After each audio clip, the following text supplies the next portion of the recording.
Hotels are meant to be places of rest. A bed after a long journey. A pause between destinations. A short escape from the noise of everyday life. But some rooms, they remember. They're built for passing through. People check in, sleep, shower, and leave. Strangers in, strangers out. But not everything that enters a hotel leaves. Some things stay. Some things watch. And not every locked door stays shut. What you're about to hear are true stories, or at least, stories that the people who told them believe to be true. They come from online posts, private messages, even quiet confessions. Stories from travelers and staff who experienced something they still can't explain. A man checked into a hotel just after 11 p.m. It was a mid-range place off the highway, the kind of spot meant for quick stops and quiet stays. He'd been driving for hours and just wanted to sleep. The lobby was empty, quiet except for the hum of an old vending machine. At the front desk, the clerk looked up, gave a tired smile, and slid over the keycard. Room 213. As the man turned to go, the clerk paused. "If the room feels cold," he said, "the heater sometimes sticks.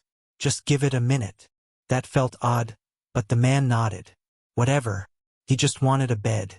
The hallway smelled faintly of detergent and something older. Something musty. Inside, room 213 was dim, with one lamp barely lighting the space. The air was cold, just like the clerk had warned. He dropped his bag and clicked on the heater. It rattled to life. Everything looked ordinary except for one thing. At the foot of the bed, there was a large, dark armchair. Heavy, old-fashioned. It faced the bed directly, like it was placed there to watch someone sleep. He laughed a little to himself. Weird choice of decor. He pushed the chair to the corner, plugged in his phone, and collapsed into bed. A few hours later, he stirred. The room was silent, but the air felt heavy. He blinked. The chair was back at the foot of the bed. He sat up. Maybe he hadn't moved it properly earlier. He got up, dragged it back to the corner, and returned to bed. 30 minutes later, just as he was drifting off, he heard it. A soft creak, like someone shifting in a chair. He held his breath, listening. Another creak, closer this time, sharp and slow like someone leaning forward. He sat up again. The chair was there, at the foot of the bed, right where it had been the first time. His heart pounded.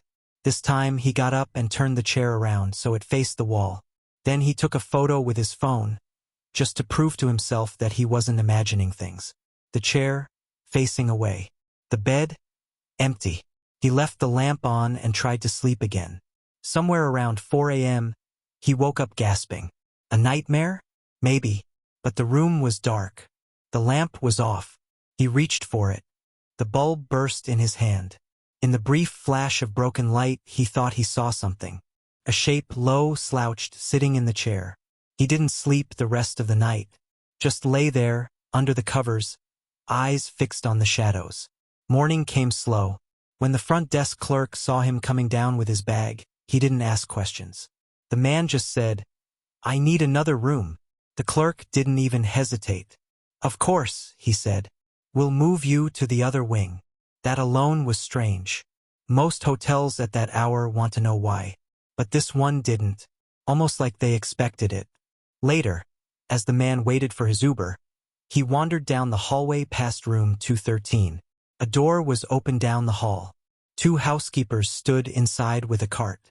They didn't see him, but he heard one of them whisper to the other. Someone died in that chair, watching someone sleep. He stopped in his tracks. He opened the photo he'd taken the night before, the one with the chair turned to the wall. He stared. There, in the reflection of the mirror behind the bed, barely visible, was a shadow. Slouched, like someone was still sitting in the chair. He deleted it without thinking, and never stayed at that hotel again. These are not about ghosts rattling chains or flickering lights. They're about smaller, stranger things. A chair that won't stay where you leave it.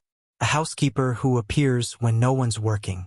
A figure standing at the end of a hallway that's supposed to be empty. Because when you're staying in a place meant for strangers, meant to forget you the moment you check out, it's easy to overlook what might already be there. Waiting for you to turn the lights off. Waiting for you to fall asleep. So if you've ever stayed in a hotel and felt like something was off, maybe it was. Maybe you weren't alone. And if someone knocks on your door in the middle of the night, don't answer. Some doors are better left closed. She arrived just before dusk, jet-lagged but excited. The hotel was one of the tallest in the city. Glass and marble, 5 stars, silent elevators that moved like ghosts. A solo trip, her first in years. She checked in, took the keycard, and was told she'd been upgraded to a suite on the top floor. "Very quiet up there," the receptionist said with a polite smile. "You'll sleep well." The elevator made no sound as it climbed. Her room was at the end of a long, carpeted hallway. Everything was pristine.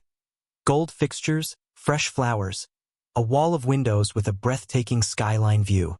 But that first night, as she stepped out to get ice, she saw him. A man, standing halfway down the hallway, half in shadow. Still, not moving, his head slightly tilted. She paused. He didn't speak, didn't blink, just stood there. She returned to her room quickly, locking the door behind her. Maybe another guest. Maybe waiting for someone. The next morning, she casually asked the front desk if someone was staying across from her. The woman at the counter glanced at her screen, then shook her head. "No, ma'am. That room is under renovation. Has been for weeks." That night, the man was there again. This time closer. Same position. Half in shadow. Hands at his sides. She turned, pretending not to notice, heart pounding. She locked her door, drew the curtains, and left the hallway light on. When she peeked through the peephole 5 minutes later, he was gone. The next morning, she asked to speak to security. They pulled up footage from the hallway. Nothing. No man. No movement. Just her. Alone. Later, while returning from breakfast, she passed a cleaning lady on her floor. An older woman, eyes downcast. The guest asked her directly, "Do you know who stays in that room across the hall?" The woman didn't answer at first. Then, in a low voice, she said, "No one stays there." Pause. "He watches from that room. Always has." She didn't ask anything else. By the third night, she was on edge. Doors double-locked. Curtains drawn tight. She tried to sleep but couldn't shake the feeling that someone was just outside. At exactly 3:17 a.m., the phone rang. She answered, thinking it might be the front desk. But no one spoke. Then a whisper barely audible. "Don't open the door." The line went dead. A knock came seconds later. 3 sharp, slow taps. She froze. Another knock. She crept to the door and looked through the peephole. He was there, inches from the lens. His face pale, his eyes fixed on hers. No expression. No sound. Just watching. She stumbled back. Waited. Then looked again. Gone. By morning, she had packed everything. She checked out without breakfast, without goodbyes. When asked if everything was all right, she simply nodded. She didn't say anything about the man. Didn't want to hear that he didn't exist. Years later, on a return trip to the same city, she found herself near the hotel again. Something compelled her to go back. Not to stay, just to ask. At the front desk, she inquired about the top floor suites. Specifically, the room across from the one she had stayed in. The receptionist frowned, tapped a few keys, and looked up. "That floor's been closed for some time," he said. "Since the accident in 1996. She blinked. "What accident?" He hesitated. "A man died. In the hallway. Right outside that room." Silence stretched between them. He added, more quietly now, "Some guests used to see someone standing there. But no one goes up there anymore." She nodded. Didn't ask anything else. And never returned. Hotels are places built for passing through. A night here, a weekend there. A stop on the way to somewhere else. Most of us barely notice the room once we leave it. Just another bed, another keycard, another hallway that looks like all the rest. But sometimes, things notice us. These stories remind us that not everything checks out when we do. People come and go, but places remember. The silence in a hotel room isn't always empty. The creak in the night might not be the pipes. The figure in the hallway might not be a fellow guest. Maybe the room you're in has seen something before you ever arrived.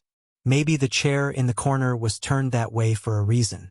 Maybe the knock at the door wasn't meant for you, but for someone who never answered. And maybe they're still waiting. It's easy to feel alone in a hotel room.